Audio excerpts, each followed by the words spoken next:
Open a sealed catacomb at Saqqara or Tuna el-Gebel and you don't find a few cherished pets. You find corridors stacked with Egyptian animal mummies by the millions. Most were votive offerings.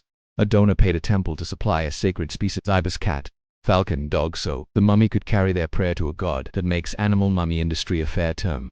Temples ran workshop chains that sourced animals, processed bodies, wrapped in decorated bundles, and sold them to pilgrims as part of a temple economy. Zooarchaeology, imaging, and texts. Now let us reconstruct how this system actually worked, where mass production shaved time and cost, and why quality varied so widely across bundles. Keep the frame practical, not sensational. You're looking at a religious service scaled up to match demand, with logistics to feed, supply, and embalm sacred animals. Start with purpose, because it explains the scale. Votive mummies were not elite pets, but transactions of devotion. I dedicate this ibis to Thoth. May he intercede. Temples built catacombs specialized by species, ibis galleries, cat galleries, falcon galleries, so offerings could be deposited in bulk near the deity's cult center. Pilgrim traffic plus seasonal festivals created predictable spikes in demand. The more a cult flourished, the longer the storage galleries grew. That's why the Necropolis landscape reads like warehousing for the sacred rather than single burials. How do we know this was mass production and not just many individual craftspeople? Inside the galleries, archaeologists record uniform bundle shapes by species: conical ibis bundles, compact feline packages, falcon-shaped wrappings that repeat with workshop regularity. Ceramic ibis jars and standardized wrappings hint at containers and textiles were chosen for speed and fit, not just symbolism. In some assemblages, the same knotting patterns, decorative motifs, and dimensions recur, a fingerprint of workrooms handling high-throughput undershared templates. The consistency doesn't deny care. It shows industrial organization in service of a religious product. Supply chains begin with animals, and sacred ibises are the best studied case. A long-running debate asked whether ibises were farmed year-round or captured seasonally for mummification. Ancient art and texts show sacred birds kept around temples, but genetics gives a sharper answer. Mitochondrial DNA from dozens of ibis mummies shows broad diversity similar to wild populations, which is hard to reconcile with closed, long-term breeding. The picture that fits both biology and logistics is seasonal attraction and short-term taming. Temples provisioned wetlands, trapped or habituated wild ibises when needed, then processed them in batches for the galleries. Seasonality is a feature, not a fluid. It matches festival calendars and reduces the cost of feeding flocks year-round. Cats and falcons followed different pipelines. Cats thrived around settlements. Some were raised or collected locally, others obtained through hunters and keepers who supplied workshops as needed. Raptors required specialist handling. Bones bear signs of captivity and trauma consistent with tethering or confinement before death.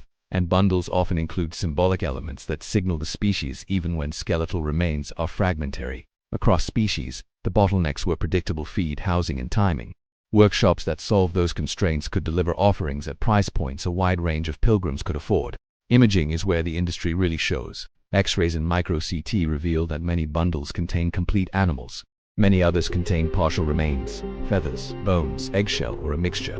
And a notable fraction contain no skeletal remains at all, just textiles, reeds, mud, or resin-shaped to represent the animal. Calling the last group fakes misses the religious context. A votive could work as a symbolic proxy if material cost or supply ran tight, and workshops standardized such proxies to meet demand. Radiographs also capture manufacturing choices: wooden splints to pose a cat, padding to create a beak profile, resin plugs to stiffen a falcon shape, evidence of assembly lines meeting visual expectations quickly. The scan record is a time and motion study in disguise, showing decisions that trade anatomical completeness for throughput and appearance. Archaeology of the galleries adds the warehouse logic. Conical ibis bundles slot neatly into ceramic jars or stack along ledges. Feline packages are arranged in ranks within side chambers.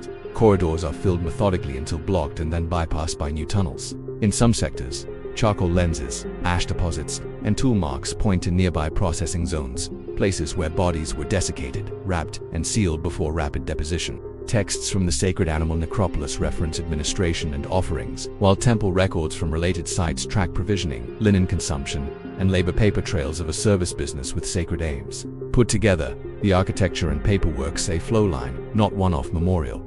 Economics shows up in linen and resin as much as in animals. Resin is expensive.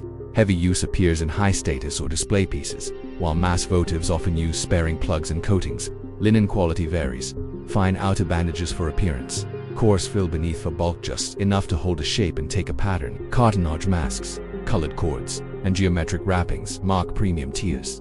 Plain bundles fill the volume at lower cost. These choices let temples segment a devotional market. More ornament when donors paid more proxies when supply tightened.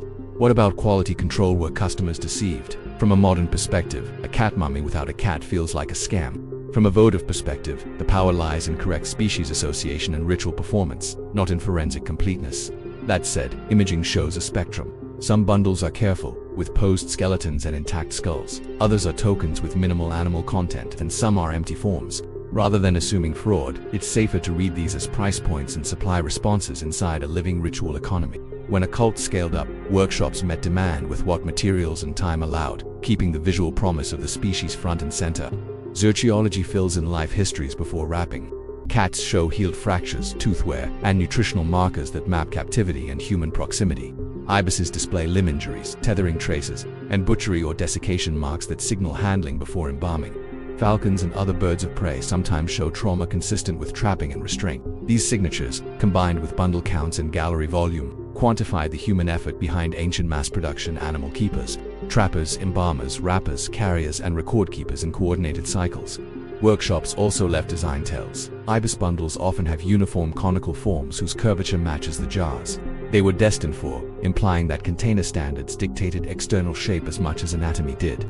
Repeated decorative grids and diamond patterns on feline wrappings suggest templates and training, not spontaneous craft. Some galleries preserve stacks sorted by size class, small votives, near entrances for quick turnover. Larger ceremonial pieces, deeper inner and internal logistics that treated the catacomb like inventory space. Everywhere you look, repetition and sorting betray scale. Ethics and conservation now sit where ancient economy once did, because millions of bundles survive. Curators avoid destructive sampling and lean on non-invasive imaging to triage which mummies merit full study. When CT shows empty forms or proxies, conservators prioritize bundles with remains for limited tissue or DNA work to answer big questions about species management. This mirrors the ancient triage in reverse. Modern teams ration invasive work to preserve as many artifacts as possible. Just as workshops rationed costly resins and textiles to meet demand, heritage science is the new logistics: finite budgets, careful choices, maximal information per intervention. So what does mass-produced really mean in this sacred context? It means standardized shapes, workflows, and materials that let temples fulfill votive contracts at scale while maintaining the visual and symbolic link to a god. It means supply chains that tapped wild populations seasonally, managed animals short-term, and balanced speed with sanctity. It means galleries planned as storage, not spectacle row shelves and cul-de-sacs filled methodically over decades. It also means variation, complete bodies, partial remains, and symbolic proxies coexisting because donors, seasons, and resources changed. Strip away the romance and you get a working religious economy with industrial features. If you're filming this, here's your field checklist. Imaging first: X-ray or micro-CT to classify bundles as complete, partial, proxy, or empty form. Wrappings second. Look for template patterns and staged decoration that mark workshop training. Containers third. Correlate bundle shape to jar form, especially conical ibis packages. Context fourth. Gallery layout and stacking logic.